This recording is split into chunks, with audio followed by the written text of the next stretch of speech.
Nous sommes sûrs de gagner, il n'y a pas de doute. Ça demandera certainement beaucoup de temps. Mais ces combats-là sont des combats de longue haleine. D'ailleurs, plus ça dure, et mieux ça vaut, parce que ça permet d'approfondir les choses. Puisque nous, notre but n'est pas de prendre le pouvoir.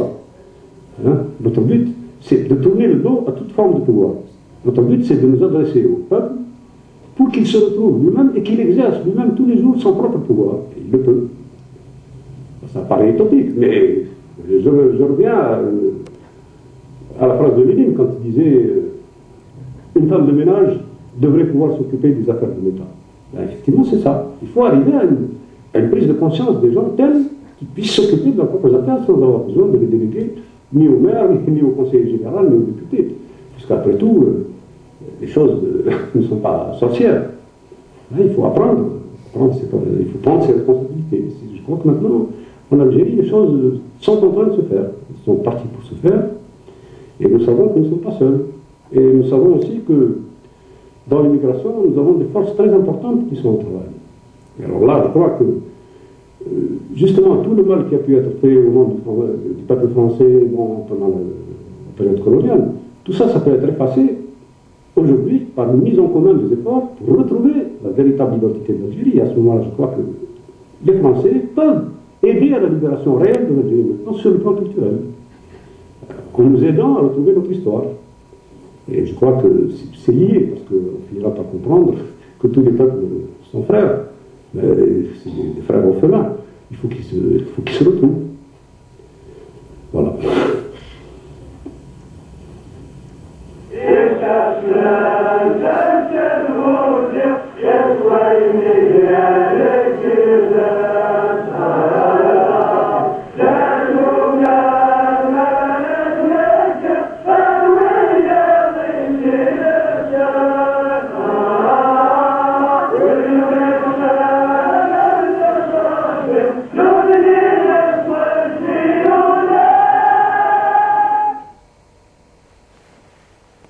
Merci.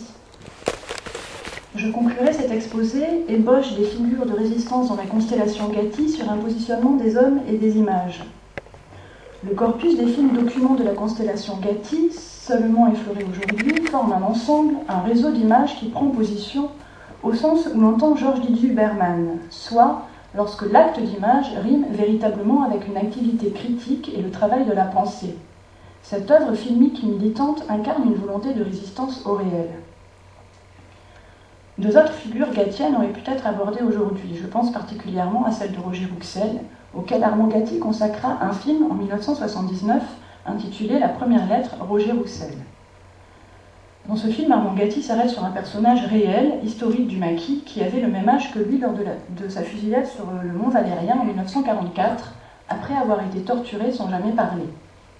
Le film questionne la raison de cette mort, du combat de ce jeune loulou de Vitry, ni juif, ni marxiste, ni immigré, engagé dans un des groupes de résistance communistes les plus en marge, le groupe Manouchian. Une autre figure résistante que j'aurais pu aborder est empreinte de correspondance et paraît essentielle, celle de Manuel José Arce.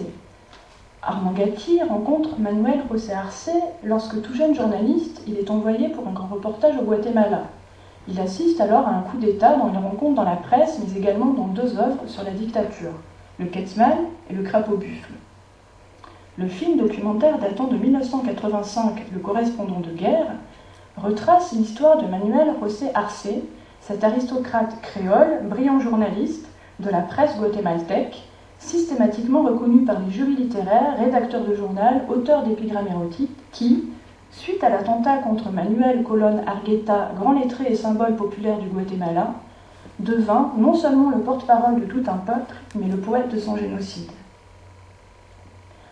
Ainsi, des périodes précises de l'histoire en crise politique correspondent dans cette constellation Gatti à des moyens d'écriture poétique comme moyens d'action. La devise de ces auteurs et cinéastes s'affilie à celle de Walter Benjamin. La plus petite parcelle de réalité observée pèse aussi lourd que le reste du monde. Cela constitue une œuvre témoignage précoce de la conscience de soi atteinte aujourd'hui par l'expérience. Les œuvres de la constellation Gatti engagent une dialectique au réel et à ses fluctuations.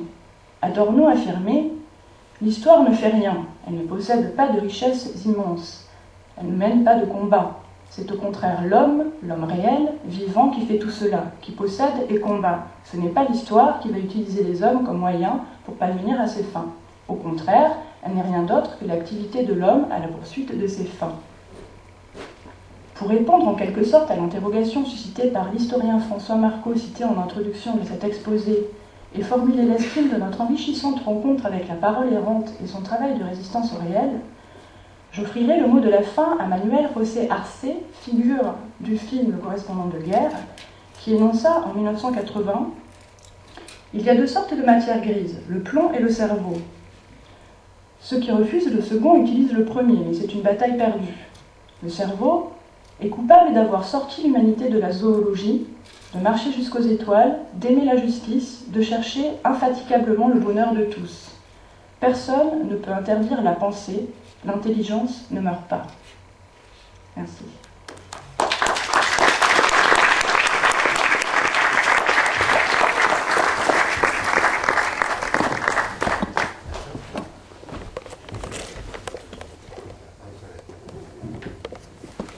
Merci beaucoup. Merci. Lorsqu'on a imaginé cette journée avec Pauline de Raymond et Nicole Brenez, l'idée était donc d'alterner, comme ça vient d'être le cas, des interventions de Isabelle Marinon, Johanna Capic, j'en profite aussi pour remercier, et puis des prises de parole plus informelles, des dialogues, comme ce qu'on appelle la forme canonique de la table ronde, et puis des images bien sûr, les extraits que vous venez de voir, ou des films en entier, comme celui que nous verrons tout à l'heure, le film de Sylvain Dreyer, Journal intime de Dieu, qui dure une demi-heure. Avant cela, donc, une discussion entre Hélène Châtelain, Sylvain Dreyer, Marc Kravetz, et une discussion qui va être animée par David Farou. En deux mots, il les représentera sans doute, juste dire que Hélène Châtelain est actrice, collaboratrice de création d'Armand Gatti. Elle a aussi été la réalisatrice d'un film d'intervention très important avec René Lefort en 1973 qui s'appelle Les prisons aussi. Et puis donc Sylvain Dreyer qui est enseignant et qui est aussi cinéaste et dont vous verrez le film tout à l'heure, donc qui s'intitule Journal intime de Dieu. Enfin Marc Kravetz qui connaît, journaliste, grand reporter qui connaît très bien l'œuvre de Gatti puisqu'il lui a lui-même consacré un ouvrage, un essai aux éditions Jean-Michel Place en 2004. Enfin David Farou qui est lui aussi enseignant, grand spécialiste des groupes politiques comme Cinétique ou comme Ziga Vertov et qui a beaucoup aussi travaillé avec Nicole Brenez sur Jean-Luc Godard. Voilà, je les remercie d'avance et je leur demande de prendre place pour cette discussion autour d'une table ronde que nous avons intitulée La traversée des images, sous-titrée Documenté Armand Gatti.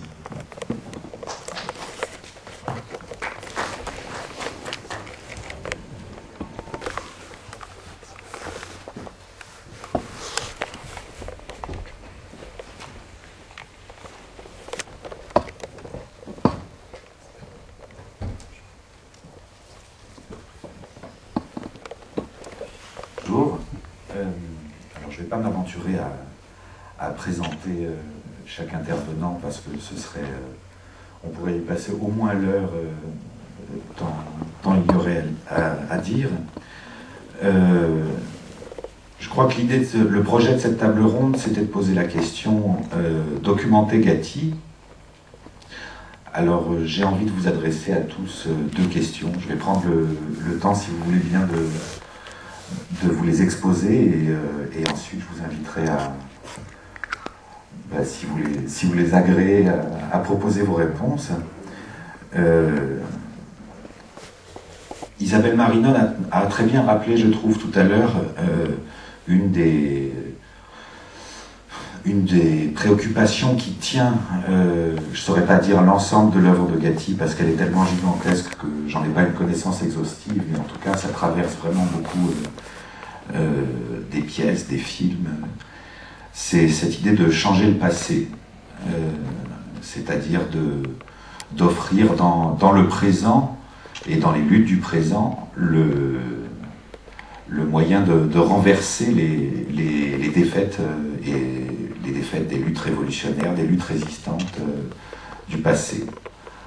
Alors, à partir de là, j'aurais envie de poser à Marc Kravetz, qui a fait un livre d'entretien avec Armand Gatti, à Sylvain Dreyer, qui a fait un film qu'on va découvrir tout à l'heure, à Hélène Châtelain, qui est dans un compagnonnage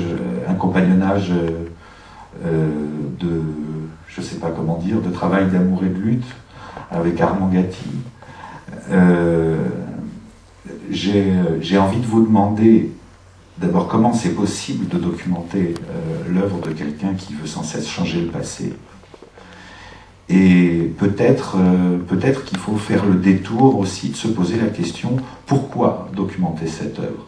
C'est-à-dire que, au-delà de l'évidence qu'on peut éprouver, surtout, là je parle en tant que chercheur, l'évidence qu'on peut éprouver que, oui, on souhaite qu'il y ait des documents autour de cette œuvre, mais pour vous, qui y avez travaillé, pourquoi documenter l'œuvre de Gatti et de là, comment? Je ne sais pas si vous souhaitez proposer quelque chose. Hélène ? Pourquoi documenter Gatti? C'est un drôle de mot, documenter. Je ne sais pas très bien ce que ça veut dire. Un document, c'est quelque chose qu'on trouve, qu'on consulte. Voilà. C'est quoi d'abord, Marc, tu dois savoir ça, c'est quoi l'étymologie du mot document? Je ne vais pas la redriver. Ah ben voilà, moi non plus. Voilà, c'est une drôle de question parce que, enfin, moi, je ne me la suis jamais posée dans ces termes-là. Quand on a commencé à tourner, puisque c'est de ça dont il s'agit, et à écrire, alors effectivement, c'est peut-être plus pertinent de savoir ce que ça veut dire d'écrire autour de l'écriture de Gatti, en tout cas pour moi. J'en ai pas écrit énormément, il y a plein de gens qui ont écrit plus que moi. Je ne suis pas journaliste, je suis plutôt une conteuse. Et donc les quelques textes que j'ai écrits qui sont mis en préface ou en je sais trop quoi, c'est des textes de compagnonnage. Alors si faire un document c'est accompagner, alors là je m'y retrouve. Parce qu'effectivement quand on est face à une écriture aussi puissante, la commenter est une absurdité. Donc là, et ça aussi ça rejoint la forme de travail que j'ai pu avoir avec Gatti, puisque moi je l'ai rencontré dans le théâtre, j'étais à Chaillot, et je me souviens, il y avait une revue, je ne sais plus comment elle s'appelait, où il y avait le personnage de l'année, et je ne connaissais pas Gatti, ou très très peu, et moi j'avais un film derrière moi qui avait fait quelques bruits, qui s'appelait Lâcheté, dont j'étais juste le chat qui traversait l'image. Et